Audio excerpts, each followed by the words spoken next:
Hello my dear students, आप सबको हमारे इस यूट्यूब चैनल पे स्वागत है। और आज से ही आप लोगों को इलेक्ट्रिक करंट हम स्टार्ट कर रहे हैं इस वीडियो से। और अगर आप चाहते हैं कि इलेक्ट्रिक करंट मैं पूरा पढ़ लूँ, वो भी बाय कॉन्सेप्चुअल, तो आप मेरे चैनल को सब्सक्राइब कर लें। और अगर वीडियो अच्छा लगे तो आप शेयर करेंगे, राइट। तो ध्यान देना, आज की क्लास में हम आप लोग को इलेक्ट्रिक करंट के जो चैप्टर है, इलेक्ट्रिक करंट हो गया आपका, ये हो गया आपका इलेक्ट्रिक करंट चैप्टर। अब इस इलेक्ट्रिक करंट में टोटल कितने चैप्टर हैं? तो 5 चैप्टर जो आपको दिखाया जा रहा है, 5 चैप्टर इस इलेक्ट्रिक करंट में टोटल है। पहला जो चैप्टर है उसका नाम क्या है, देख सकते हैं, electric circuit and Kirchhoff's law. Second वाला chapter magnetic effects of electric current, जिसको कहते हैं आप विद्युत धारा का चुंबकीय प्रभाव, विद्युत धारा का चुंबकीय प्रभाव। अगला आपका हो जाता है इलेक्ट्रिकल इंस्ट्रूमेंट, जिसको विद्युतीय यंत्र कहेंगे। इसी में आप लोग को पढ़ाया जाएगा विद्युतीय यंत्र, जैसे एमीटर, वोल्ट मीटर के बारे में, एंड गैल्वेनोमीटर को पढ़ोगे अभी इस चैप्टर में। और इसी में कन्वर्जन को पढ़ाया जाता है। कन्वर्जन का मतलब एमीटर को आप कैसे कन्वर्ट कर सकते हो वोल्ट मीटर में, वोल्ट मीटर को कैसे कन्वर्ट कर सकते हो एमीटर में। तो कन्वर्जन से रिलेटेड बातें जो हैं आपको इसी चैप्टर में मिलेगा। अगला जो है इलेक्ट्रिक मैग्नेटिक इंडक्शंस, विद्युत धारा का जो विद्युत चुंबकीय प्रेरण, हिंदी नेम इसका होता है। एंड लास्ट चैप्टर हो जाता है AC, I mean alternating current. ये लास्ट चैप्टर होता है जो कि बहुत इंपॉर्टेंट होता है। लास्ट चैप्टर इससे भी क्वेश्चंस करता है, हालांकि आपके लिए सब चैप्टर इंपॉर्टेंट है, राइट। तो चलते हैं, हम लोग स्टार्ट करते हैं। ध्यान से देखना, पहले तो आप समझो कि करंट क्या होता है। करंट क्या होता है, इस वीडियो में सिर्फ आप एडजस्ट करेंगे बस। करंट क्या होता है तो ध्यान दीजिए, करंट जो होता है flow of charge, flow of charge in close circuit, in close circuit. मैं बीएससीबी का टीचर हूँ, आप लोग को हम बिहार बोर्ड से ही पढ़ाते हैं, लेकिन थोड़ा थोड़ा मैं अंग्रेज़ी दे देता हूँ। Flow of charge in close circuit कहने का मतलब है कि जो बंद परिपथ होता है, बंद परिपथ में यदि आवेश का प्रवाह हो रहा है तो उसी को कहते हैं electric current, called electric current. कहने का मतलब है सब जो खेल है ना, वह आवेश का खेल है। अगर आवेश, पीछे वाला क्लास में देखे होंगे, पीछे वाला जो आपका प्रीवियस जो चैप्टर था, उस चैप्टर में आप लोग को इलेक्ट्रोस्टैटिक्स के बारे में पढ़ाया गया था। तो इलेक्ट्रोस्टैटिक्स में क्या हुआ करता था, वहाँ पे जो चार्ज होता था वह किसी पॉइंट पे फिक्स होता था, मतलब रेस्ट में होता था। लेकिन इस चैप्टर में, आई मीन इलेक्ट्रिक करंट में, ये जो चार्ज है, ये चार्ज फ्लो करेगा, रन करेगा। तो फ्लो करेगा क्लोज सर्किट में, तब उसको इलेक्ट्रिक सर्किट बोलेंगे, इलेक्ट्रिक करंट बोलेंगे।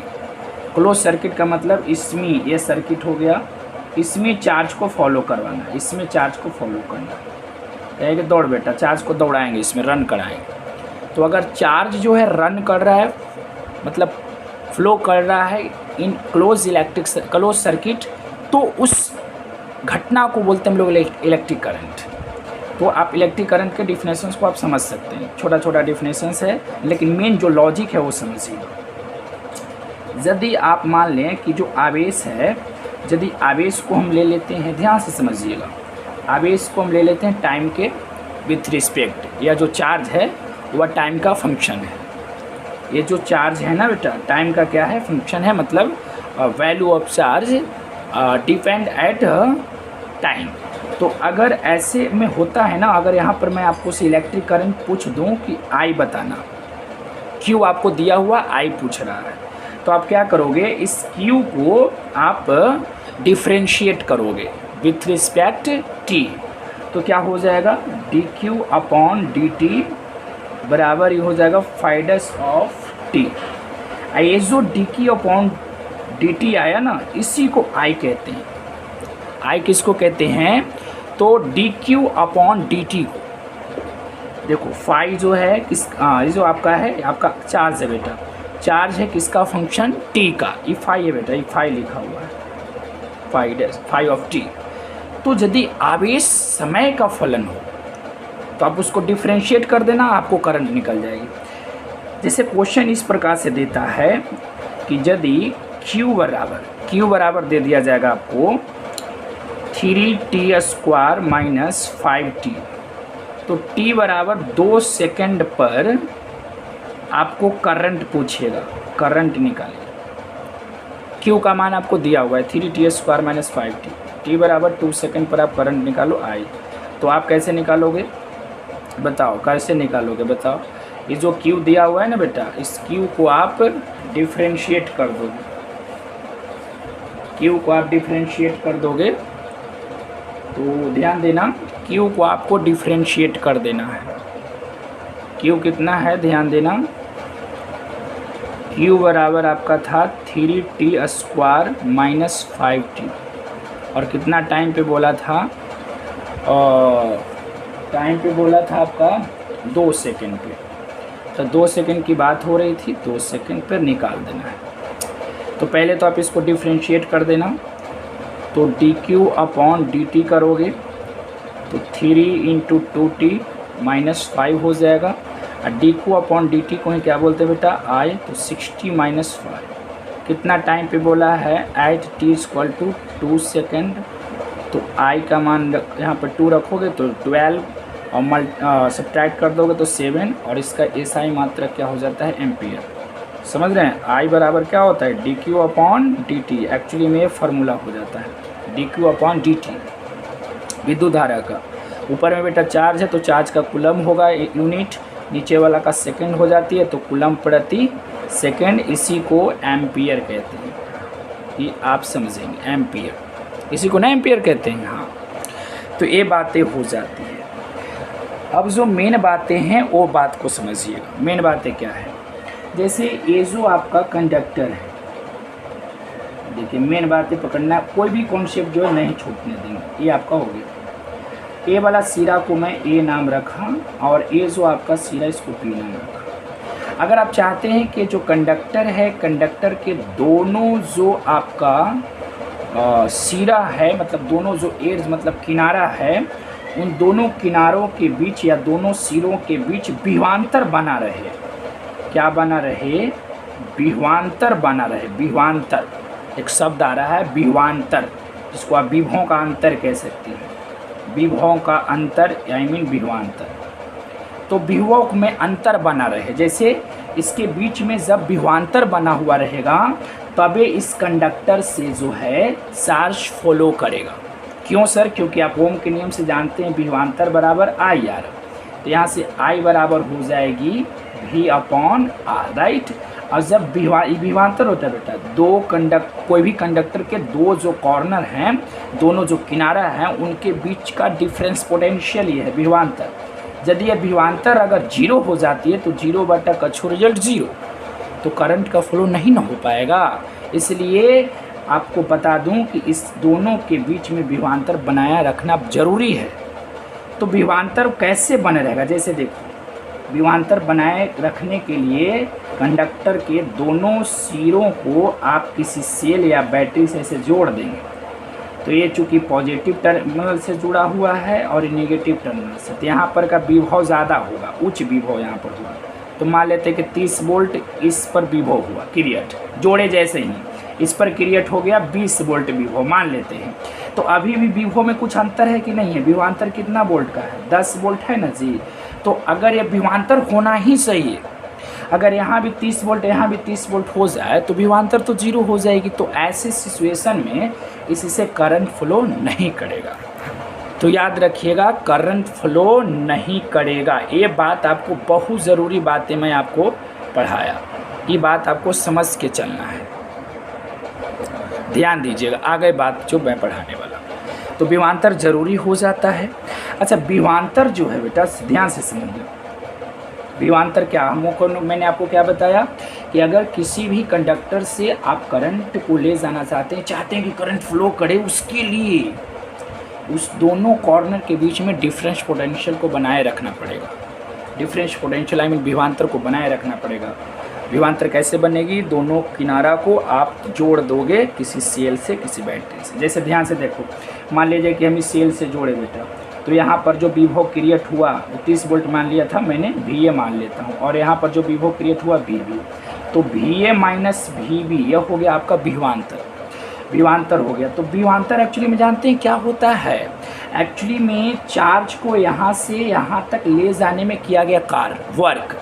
जैसे आप ये Q आवेश है बेटा, Q ये आवेश है, मान लो Q आवेश है, Q आवेश को इस जो एक किनारा है इस किनारा से हमको यहाँ तक ले जाने में कितना कार्य हो रहा है, समझ रहे हैं। तो जैसे मान लेते हैं कि हम लोग A से B तक ले गए, Q आवेश को कहाँ से ले जा रहे हैं, Q आवेश को ले जा रहे A से B तक, तो मान लेते हैं Q आवेश को A से B तक ले जाने में किया गया कार्य मेरा W है।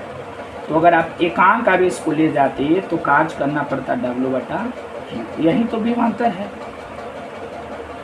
ये जो विभवांतर होता है ना VA माइनस VB, यही विभवांतर है, ध्यान से देखिएगा, VA माइनस VB ही विभवांतर है। तो VA माइनस VB को बोलेंगे WAB/Q, WAB मतलब A से B तक ले जाने में किया गया कार्य, तो ये हो जाता है विभवांतर। इसको आप V बोल सकते हैं, विभवांतर को भी V से आप लोग रिप्रेजेंट कर सकते हैं, और इसको हम जनरली W/Q कह देते हैं। अच्छा, ऊपरी वाला का मात्रक हो जाता है कार्य का, ऐसा मतलब जूल, नीचे का कूलम, तो जूल प्रति क्या हो जाएगा, कूलम। इसी को बोलते हैं हम लोग क्या, वोल्ट।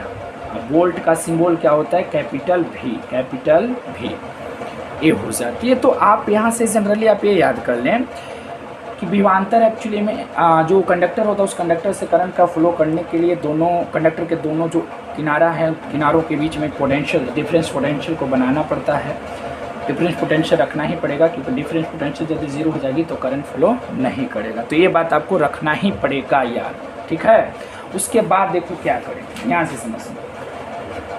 उसके बाद जो हम लोग करने वाले हैं, ओम्स के नियम को देखेंगे, ध्यान से देखेंगे, ओम्स के नियम को देखेंगे। ओम क्या नियम क्या हो सकता है, ध्यान देना, ओम के नियम को देखेंगे। तो बेटा ओम का नियम, ओम का नियम, ओम का नियम जिसको आप कहते हो ओम्स लॉ, ओम्स लॉ। तो ये जो ओम का नियम है उसको ध्यान से देखना, ओम्स का नियम। ओम ने क्या किया है, ध्यान दीजिएगा, ओम्स का नियम को समझेंगे। अगर आप एक कंडक्टर ले लें, इसको कंडक्टर मान लें, कंडक्टर अगर इसको मान लें, तो कंडक्टर के जो भौतिक अवस्था है, इसका जो भौतिक अवस्थाएं हैं, भौतिक अवस्था में आप ले लीजिए टेम्परेचर, टेम्परेचर इसको मान लीजिएगा, इसका साइज़ वगैरह भी फिजिकल स्टेट में जाएगा। टेम्परेचर हो गया, प्रेशर हो गया, ये सब जो है, प्रेशर यहाँ पर मायने नहीं रखता है, बट टेम्परेचर मायने रखता है, ये मायने रखता है। अगर आप इसके physical state I mean temperature में कोई परिवर्तन ना करें तो होता यूँ है, ध्यान से समझिएगा। ये हो गया आपका A सिरा और ये इसको B बोल देते हैं। विभवांतर को बनाए रखने के लिए बेटा क्या लगाएंगे, आप सेल या बैटरी को लगा देंगे। चलो लगा दिया। ये पॉजिटिव टर्मिनल से जैसे ही आप लगाते हो ना, एक बात और मैं आपको लॉजिक बता देता हूँ। आप किसी कंडक्टर को या कंडक्टर के जो सिरा होता है उसको किसी सेल या बैटरी से जब जोड़ते हो तो इन दोनों के बीच में जो होता है, ए और बी के बीच में इलेक्ट्रिक फील्ड क्रिएट होता है। इलेक्ट्रिक फील्ड मतलब विद्युत क्षेत्र, और विद्युत क्षेत्र जो होता है, विद्युत क्षेत्र का जो डायरेक्शंस होगा वो कुछ, विद्युत क्षेत्र का डायरेक्शन ऐसे होगा, ऐसे होगा, मतलब पॉजिटिव टर्मिनल से नेगेटिव टर्मिनल, इस प्रकार से विद्युत क्षेत्र का डायरेक्शन होगा। वेक्टर ई का डायरेक्शन, वेक्टर ई का डायरेक्शन कुछ ऐसा होगा। और याद रखना बेटा, याद रखना कि करंट का जो फ्लो होता है, मतलब आई जो होगा, करंट का जो फ्लो होगा ना, वो करंट का फ्लो विद्युत क्षेत्र के दिशा में ही होगा, विद्युत क्षेत्र के दिशा में। मतलब इसके अंदर जो होता है आवेश का जो प्रवाह होता है, करंट एक्चुअली में क्या है जानते हैं, करंट जो होता है, देखो इस कंडक्टर के अंदर जो है, कंडक्टर के अंदर फ्री इलेक्ट्रॉन भी होगा, कंडक्टर के अंदर फ्री इलेक्ट्रॉन भी होगा, कंडक्टर के अंदर फ्री इलेक्ट्रॉन भी होगा। तो जैसे ही आप इसको जोड़ते हो ना किसी सेल या बैटरी से, तो फ्री इलेक्ट्रॉन इस प्रकार से ऐसे मोशन करता है, इस प्रकार से गति करता है, इस प्रकार से बी से ए की ओर जाएगा। तो बी से ए की ओर जाएगा अगर फ्री इलेक्ट्रॉन, तो जो पॉजिटिवली चार्ज पार्टिकल है, इसके अंदर जो पॉजिटिवली चार्ज पार्टिकल है वह इस प्रकार से गति करेगा ऐसे, और करंट किसको कहते हैं? धन आवेश का प्रवाह। आवेश का प्रवाह तो हम लोग कहते हैं कि आवेश का प्रवाह विद्युत धारा कराता है, लेकिन नहीं, पॉजिटिव चार्ज का फ्लो, पॉजिटिव चार्ज धन आवेशित या धन आवेश का प्रवाह ही कहलाता है आपका विद्युत धारा। तो इलेक्ट्रॉन इस डायरेक्शन में करेगा तो इस डायरेक्शन, और याद रखिएगा जैसे ही आप जोड़ेंगे ना बेटा तो इस डायरेक्शन में आपको ऐसे इलेक्ट्रिक फील्ड क्रिएट होगा, ऐसे ए से बी की ओर क्रिएट होगा, ए से बी की ओर। उच्च विभव यहाँ पर है, यहाँ पर निम्न विभव, तो उच्च विभव से निम्न विभव की ओर क्रिएट होगा इलेक्ट्रिक फील्ड। इलेक्ट्रिक फील्ड के डायरेक्शंस में ही क्या होता है बताओ, इलेक्ट्रिक फील्ड के डायरेक्शन में विद्युत धारा का प्रवाह होता है। तो ध्यान दीजिएगा, मान लेते हैं कि यहाँ पर का विभव है VA और यहाँ पर का विभव मान लेते हैं VB, तो विभवांतर कितना का है? VA माइनस VB, ये आपका विभवांतर हो गया। तो जो विभवांतर होता है इतना को हम V मान लेते हैं, थोड़ा सा अच्छा लगेगा। VA माइनस VB को जब सब्ट्रैक्ट करेंगे तो कुछ ना कुछ तो आएगा, उसको हम V मान लेते हैं। तो जो विभवांतर होता है ना, ओम के नियमानुसार इन्होंने 1826 ईस्वी में दिया था अपना नियम को, जॉर्ज साइमन ओम इनका नाम हुआ। इन्होंने बोला कि किसी कंडक्टर के दोनों सिरों के बीच जो उत्पन्न विभवांतर है, विभवांतर जो भी है, वह इस करंट से बहने वाली जो धारा है उसके सीधा समानुपाती होगा। कहने का तात्पर्य है कि अगर विभवांतर बढ़ा दी जाए तो करंट का फ्लो ज़्यादा होगा। विभवांतर कैसे बढ़ेगी? बढ़ेगी कैसे विभवांतर? यहाँ पर 30 वोल्ट है बेटा, यहाँ पर 10 वोल्ट, तो विभवांतर कितना का भी है बताओ? अभी 20 वोल्ट का विभवांतर है, अभी विभवांतर है ना जी। और विभवांतर को बढ़ाना चाहें तो यहाँ पर का विभव बढ़ाना, यहाँ पर का विभव घटा दीजिए। तो कुछ इस प्रकार से भी होता है। तो डिफरेंस पोटेंशियल जो है, आई मीन विभवांतर, अगर उसको आप बढ़ा दें ना, कंडक्टर के दोनों सिरों के बीच का विभवांतर बढ़ेगा ना भी, तो आई भी, उससे बहने वाली जो धारा है, उससे जो बहने वाली करंट है वो भी बढ़ जाएगा, आई भी बढ़ेगा। याद रखिए, यहाँ से क्या करता है उन्होंने समानुपाती का साइन को हटा करके यहाँ पर जो डाला है वह डाला है कांस्टेंट में R। यहाँ पर I जस के 10 है, और यह जो R है, यहाँ से फार्मूला क्या बन जाता है बेटा? V बराबर IR। V बराबर क्या बनता है? IR। लॉजिक खाली आपको समझना है, सिर्फ आपको लॉजिक समझना। तो V बराबर IR फार्मूला बन जाता है। R हो जाता है यहाँ पर, ध्यान से देखना, R को बोलते हैं रेसिस्टेंस ऑफ, ध्यान से समझिएगा, resistance of conductor, resistance of conductor, I mean चालक का प्रतिरोध उसको कहा जाता है। चालक का प्रतिरोध। अब प्रतिरोध क्या होता है? तो ध्यान से देखिएगा, मैंने आपको बोला इलेक्ट्रॉन इस डायरेक्शन में फ्लो करेगा, तो धनावेश जो होगा, पॉजिटिव जो चार्ज होगा इसमें होगा, ऐसे फ्लो करेगा। अब पॉजिटिव चार्ज का फॉलो ही करंट कहलाता है, याद रखिए। तो जब पॉजिटिव चार्ज ऐसे फ्लो कर रहा होता है तो इसके मार्ग में बहुत सारे ऐसे कुछ पार्टिकल होते हैं जो उसके मार्ग में, बहुत सारे पॉजिटिव पार्टिकल होते हैं जो उसके प्रवाह को, या उसके जो मोशंस है उसके प्रवाह को वो क्या करता है? बाधित करता है।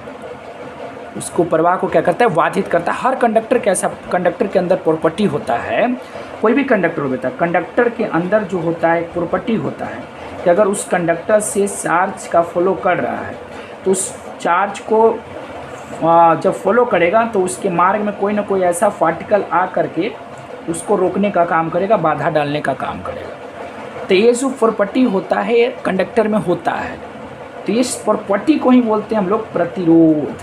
प्रतिरोध बोलते हैं, प्रॉपर्टी है प्रतिरोध।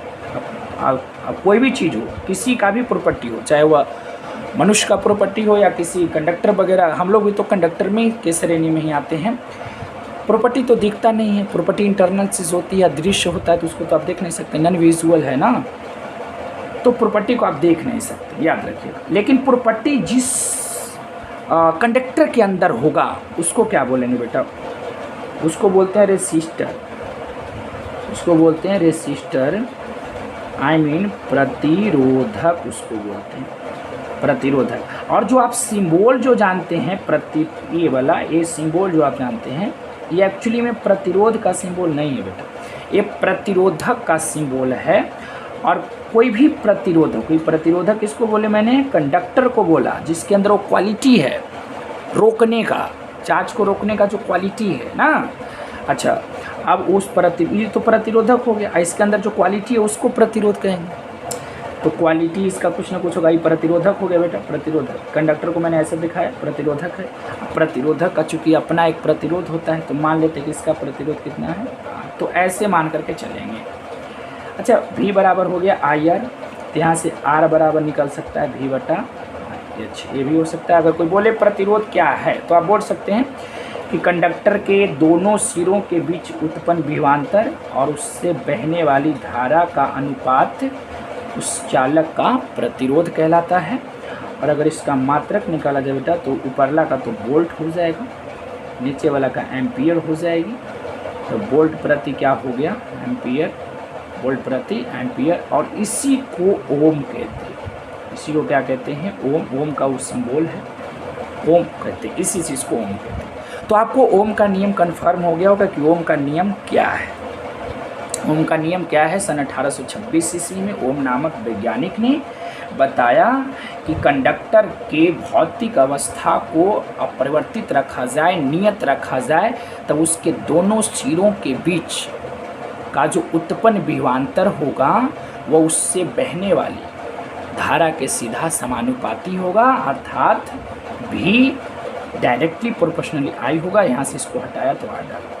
आर क्या होता है बेटा, कंडक्टर का क्वालिटी होता है, जिस क्वालिटी की वजह से वह आवेश के प्रवाह में बाधा डाल देता है, रोकता है, मतलब। तो देखो एक चीज़ और होता है, जिसका प्रतिरोध कम होगा, जिसके अंदर ये क्वालिटी कम होगी, उस कंडक्टर से तो धारा ज़्यादा बहेगा, कम है तो ज़्यादा ही होगा ना, दोनों में डायरेक्टली इन्वर्सली रिलेशन है बेटा। तो ए अगर ज़्यादा होगा किसी कंडक्टर का रेसिस्टेंस, तो आई तो उससे कम बहेगी। तो याद रखिएगा। आपको मैं बता दूं, अगर एक बात बता दूं कि जो आप जानते हैं कि सबसे जो गुडेस्ट या बेस्ट मानिए, गुड कंडक्टर किसको कहते हैं बेटा, गुड कंडक्टर कहते हैं आप सिल्वर को, चांदी को कहते हैं, चांदी को कहते हैं, सिल्वर को कहते हैं। क्यों, आखिर सिल्वर को क्यों कहते हैं, सिल्वर को क्या कहते हैं, क्योंकि इसके अंदर जो ए वाला क्वालिटी है बहुत कम होती है, रेसिस्टेंस इसका कम होता है। रेसिस्टेंस कम होगा तो करंट इससे कम ज़्यादा से ज़्यादा फ्लो करेगा। बाकी जो कंडक्टर है जैसे एल्युमिनियम हो गया, तो उसका जो इसके कंपैरिजन में एल्युमिनियम जो होता है उसका रेसिस्टेंस थोड़ा ज़्यादा होता है, तो रेसिस्टेंस ज़्यादा हुआ तो एल्युमिनियम से कम करंट फ्लो करेगा। ये भी आपको बताते हैं, आगे की बात आपको हम क्लियर करेंगे कि क्या क्या बातें वो आपको बताया जाए। अब देखो, ये था ओम के नियम। अगर यह डेल्टा V और डेल्टा I आया होता तो किसके तुल्य होता, R के, क्योंकि R बराबर होता है B बटा, लेकिन ये तो उल्टा ऑपोजिट आया है, ये 1/R के बराबर आया है ना, यह 1/R है। ये जो 1/R है ना बेटा, 1/R का जो वैल्यू आप निकाले हो delta I upon delta V, कहने का तात्पर्य हुआ कि अगर आप V और I के बीच में ग्राफ ड्रा कर देते हैं और उस ग्राफ का यदि स्लोप निकालते हैं तो स्लोप 1/R की इक्वल आता है। जो 1/R को हम लोग बोलते हैं चलाकत्व, इसको क्या बोलेंगे, चलाकत्व बोलते हैं, याद रखिएगा, इसको चलाकत्व बोलते हैं। इन इंग्लिश कंडक्टेंस, कंडक्टेंस इसको, तो कंडक्टेंस होता है 1/R, 1/R को ही कंडक्टेंस कहते हैं। तो कभी कभी आपसे पूछता है कि ऐसा यूनिट ऑफ कंडक्टेंस, ऐसा यूनिट ऑफ कंडक्टेंस, चलाकत्व का क्या हो जाएगा मात्रक बताना। तो चलाकत्व का जो ऐसा यूनिट हो जाएगा, ऐसा यूनिट, वो तो 1/R पर डिपेंड करता है ना, 1/R को ना बोलते हैं, तो 1/R को बोलते हैं चलाकत्व बेटा, R का ओम हो जाता है, तो इसका हो जाएगा ओम इनवर्स ओम, याद रखना। चलाकत्व का ये हो जाता है यूनिट। तो ये बड़ी बात बढ़का नहीं है, ध्यान से देखना। अब जो आपको हम पढ़ाने वाले हैं वो एक शब्द है जिसका नाम है रेसिस्टिविटी। रेसिस्टिविटी जिसको कहते हैं प्रतिरोधकता, इसको आप कहेंगे प्रतिरोधकता, इसको कहेंगे रेसिस्टिविटी। तो प्रतिरोधकता क्या होता है, जैसे देखो एक कंडक्टर है, एक कंडक्टर होगा, इसको आप कंडक्टर लेट कर लो, ये हो गया आपका कंडक्टर। तो जो कंडक्टर के अंदर मैं अभी एक क्वालिटी बता रहा था, उस क्वालिटी को क्या बोल रहे थे आप, क्वालिटी, इंटरनल क्वालिटी है इसका, तो कंडक्टर का इंटरनल क्वालिटी, उसको आप क्या बोलेंगे, इंटरनल क्वालिटी को प्रतिरोध बोल रहे थे आर। तो जो क्वालिटी है जिसको आप आर कह रहे थे, आर डिपेंड किन किन किन बातों पर कर रहा है, ये आर को प्रभावित कौन कर सकता है, इस पर इफेक्ट कौन कौन सा फैक्टर कर सकता है, इसको कौन कौन सा प्रभावित कर सकता है केसेस।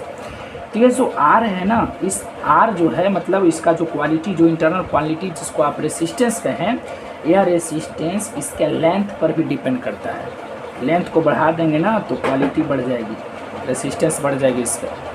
अगर आप इसके अनुप्रस्थ काट का जो क्षेत्रफल है वाला, इसको बोलते हैं अनुप्रस्थ काट के क्षेत्रफल, जो कट किए हैं ना ऐसा वो वाला। तो अनुप्रस्थ काट का क्षेत्रफल अगर मान लेते हैं ए है, तो अगर आप अनुप्रस्थ काट के क्षेत्रफल और इसके क्वालिटी के आर की बात किया जाए तो दोनों में इन्वर्सली रिलेशन होता है, इन्वर्सली रिलेशन। अगर आप इसको समीकरण फर्स्ट, इसको सेकंड मान लें, ध्यान से समझना बेटा, इसका जो प्रतिरोध होगा कंडक्टर का उसके लेंथ के डायरेक्टली प्रोपोर्शनल, और इसके क्रॉस सेक्शन का जो एरिया होगा उसके इन्वर्सली प्रोपोर्शनल। दोनों को हम लोग मिला दिया करते हैं from equation first and second, ऐसे करते हैं। तो आर इस प्रकार से हो जाएगा, कॉम्बिनेशन करेंगे तो अभी भी देखो वही बातें हैं ना, मिलाने से कोई डिफरेंट बात नहीं होनी चाहिए। आर और एल में रिलेशन पहले जैसा है और आर और एल में भी पहले जैसा है। यहाँ से जब ए साइन हटता है तो ए साइन आता है, जिसको आप रो पढ़ते हैं, एल बटा ए, और यह रो को ही बोलते हैं रेसिस्टिविटी, इसी को बोलते हैं रेसिस्टिविटी। रो जो है ना इसी को बोलते हैं रेसिस्टिविटी, इसी को कहते हैं रेसिस्टिविटी। पहले इसको कहा जाता था बेटा स्पेसिफिक रेसिस्टेंस कहा जाता था। ये इसका हिंदी क्या होता है बता सकते हो, प्रतिरोधकता, और इसका हिंदी होता है विशिष्ट प्रतिरोध। तो कन्फ्यूज़न हो जाती है, प्रतिरोध का एसआई मात्रक ओम होता है, पहले मैंने आपको बताया, और विशिष्ट प्रतिरोध अलग हो जाती है। तो यहाँ पर भी आपको दिखा सकते हैं, आपको हम देखो। तो रो का फार्मूला आप निकाल सकते हो बेटा, यहाँ से आप रो निकाल सकते हो, यहाँ से आप रो निकाल लो। तो रो हो जाएगा R multiply A upon L बराबर रो हो जाएगा। ए हो गया रो का फार्मूला। रो यहाँ से आप एसआई यूनिट निकाल लोगे, तो एसआई यूनिट क्या हो जाएगी बताओ, ऊपरला का ओम हो जाएगा, आर का, इसका मीटर स्क्वायर, नीचे का मीटर हो जाएगा, कट जाएगा तो ओम मीटर बच जाएगा। तो ओम मीटर होता है रेसिस्टिविटी का मात्रक, एसआई मात्रक, ये आप याद रखिए। और जो रेसिस्टिविटी होता है वो देखिएगा, रेसिस्टिविटी पर हम थोड़ा सा बात करेंगे।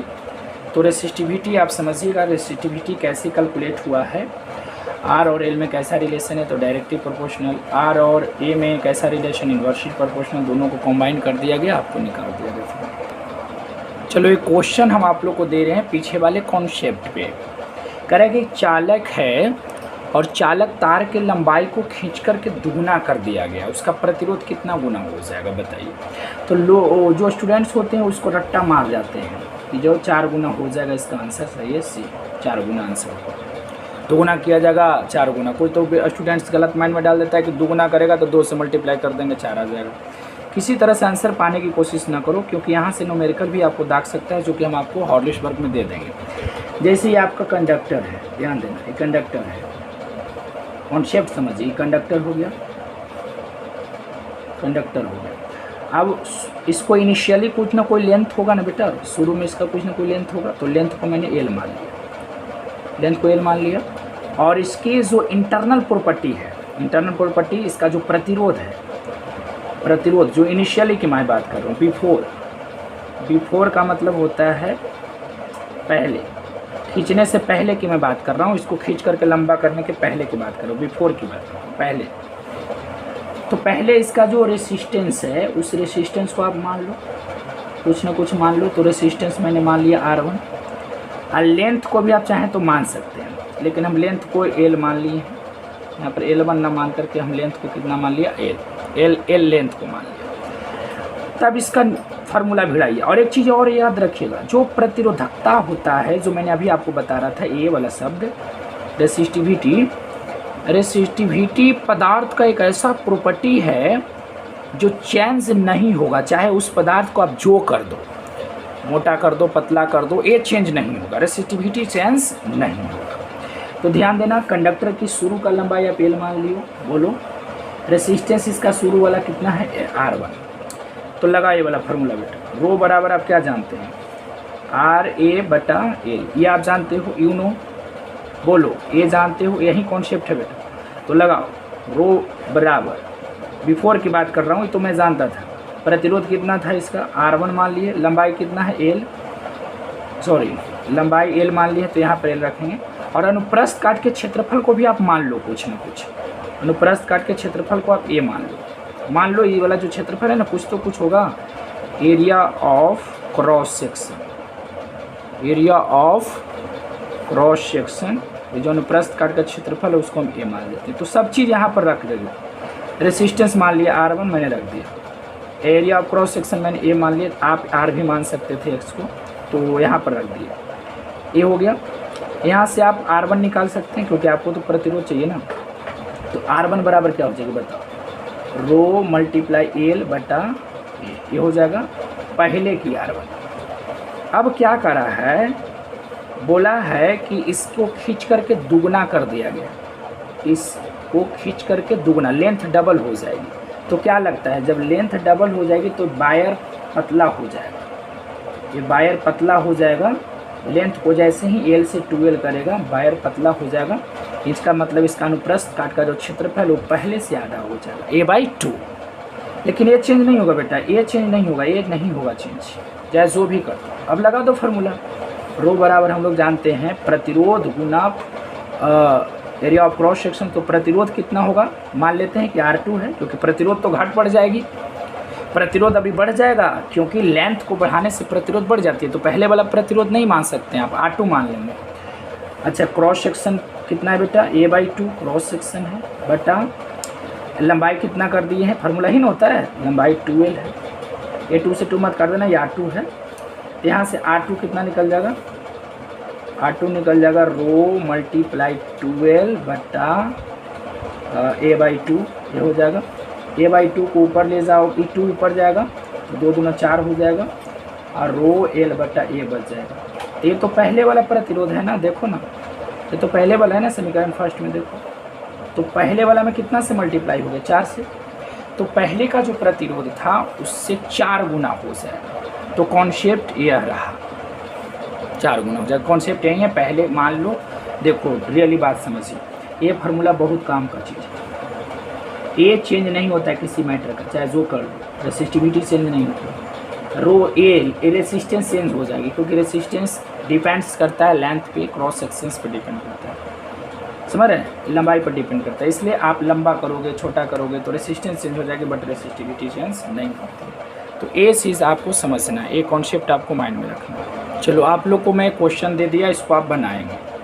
12 ओम प्रतिरोध वाला एक तार है, तार का प्रतिरोध कितना था शुरू में, 12 ओम। इसका 12 ओम मतलब शुरू वाला को आप R1 मान लेंगे, R1 का वैल्यू दिया हुआ है, खींच करके लंबाई दुगुना कर दिया गया। इसी कॉन्सेप्ट पर बनेगा नया प्रतिरोध। तो नया प्रतिरोध का हम फार्मूले दे दिए ना, R2 बराबर 4 गुने पहल का प्रतिरोध। तो 4 गुने पहल का प्रतिरोध कितना है, 12, तो बढ़ चुका 48 ओम, इसका आंसर हो जाएगा। फिलहाल आप इस लॉजिक से बना करके आप रखेंगे, राइट। और याद रखिएगा ये कॉन्सेप्ट तभी लागू करेंगे आप जब खींच करके दुगना की बात करेगा, समझ रहे, दुगना की बात करेगा तो आप ये फॉलो करेंगे, नहीं तो और कोई बात करेगा तो आप वहाँ पर ये काम नहीं कर सकते, ठीक है। ये ध्यान दीजिए।